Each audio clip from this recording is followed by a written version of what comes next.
כל בוקר לוקח את האוטובוס המהלך. כן. הוא כל בוקר עוזר לנו פה בתנועה. אז מה את אומרת? הוא פשוט לא עובד? הוא לא עושה כלום? הוא בטלן גדול. זה נראה משודר. הוא גם עוזר לבית ספר עם הגינה האקולוגית. והוא יושב ראש ועד הורים מרכזי. וכל מה שתבקשים ממנו הוא יעשה. ממש ככה, כל מה שתבקשים ממנו הוא יעשה. יש לו לב רחב כמו אוקיינוס. הוא איש מדהים. איך קוראים לך? לי קוראים מירי, יש לי שיעור. מירי, יש לי שיעור, הלכה לה, ואני נשארתי בשאלות. אז מי זה האיש הזה? זה שהוא יושב ראש ועד הורים מרכזי, שעוזר לגינה אקולוגית, שעוזר בתנועה, ובעיקר, הפרויקט הזה, האוטובוס המהלך. מה זה? ביקשתי אם אפשר להצטרף אליו. אנחנו יוצאים לדרך כמו כל בוקר ב7:30 באוטובוס המהלך. יש מסלול קבוע וילדים מצטרפים אלינו. הימים היחידים שאנחנו לא הולכים זה כשיורד שלג. מיגל המשיך במסלול שלו, והתחיל גשם, וקבענו שאני אצטרף אליו ביום אחר. בבוקר בהיר ויפה הצטרפתי לאוטובוס המהלך. בוקר טוב! הנוסע הראשון חיכה, זה היה עומרי. שאלתי את מיגל מה הסיבה לפרויקט.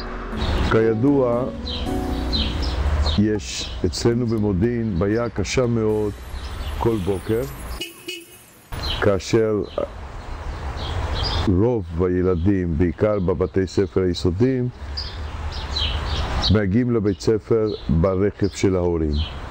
מה שיוצר פקקים אדירים כל בוקר בין 7:50 ל-8, שזה כשלעצמו מפגע בטיחותית גם להורים, גם לילדים, גם לסביבה, גם לנהגים אחרים, וצריך להתמודד עם זה. אוקיי, אבל מה הקשר עם האוטובוס המהלך? האוטובוס מהלך זה רעיון מאוד פשוט, מאוד קל ליישום, שאומר שיש מתנדב שהולך כל בוקר מנקודה מסוימת שנקבעת מראש, במסלול קבוע שנקבע מראש, וכאמור הולך לבית ספר. בדרך, כל הילדים או הילדים שגרים סביב מסלול ההליכה מצטרפים לנהג של האוטובוס המהלך ומגיעים ברגל לבית ספר. מה היתרונות?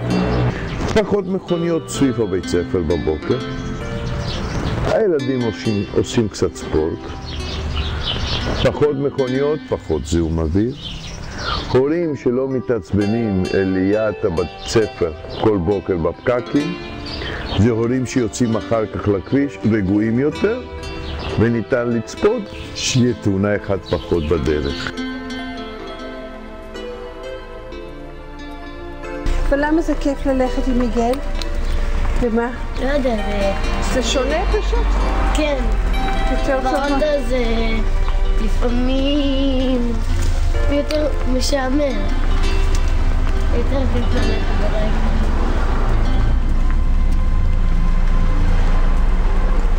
התהליכים החברתיים שמתנהלים תוך כדי הליכה, השיחות בין הילדים, שמספרים מה היה קודם, מה היה אתמול, מה יהיה היום אחרי הצהריים, מה יהיה הבית ספר. פה זה המילה של הליכה חופשית, שמדברים ומשוחחים וצוחקים, זה תענוג לראות את זה. אנחנו מדברים על שינוי בהרגלים של ההורים, שבמשך כל השנים הביאו את הילדים לבית ספר במכונית, צריכים לעשות סוויש בראש, שאפשר גם אחרת. וזה לא קורה מהיום ליום. לאט לאט שיראו שזה עובד, שיראו שכל יום הולכים ברגל, שיראו שיש ילדים אחרים שעושים את זה, שילדים עצמם יספרו לילדים אחרים שהם הולכים ברגל, אחד מספר לשני, התהליך מופנם, ואז יבואו יותר ילדים. יוצא 4 ימים בשבוע אני נוהג באוטובוס, ויום בשבוע אנה, חברה שלנו, גם מתנדבת, היא נוהגת את האוטובוס. לי יש פנטזיה, מודיעין הגילו-בסיס. מה שיש בארצות הברית, אני רוצה להביא למודיעין. זה ייקח כמה שנים, בסוף זה יהיה. זה הפנטזיה שלי. של הסקולבס. הסקולבס. זה יהיה. זה לוקח זמן, זה פרויקט מאוד מסובך, מאוד מסובך. יש הרבה דברים בפנים שצריך להיות ערים לזה. בסוף זה יהיה.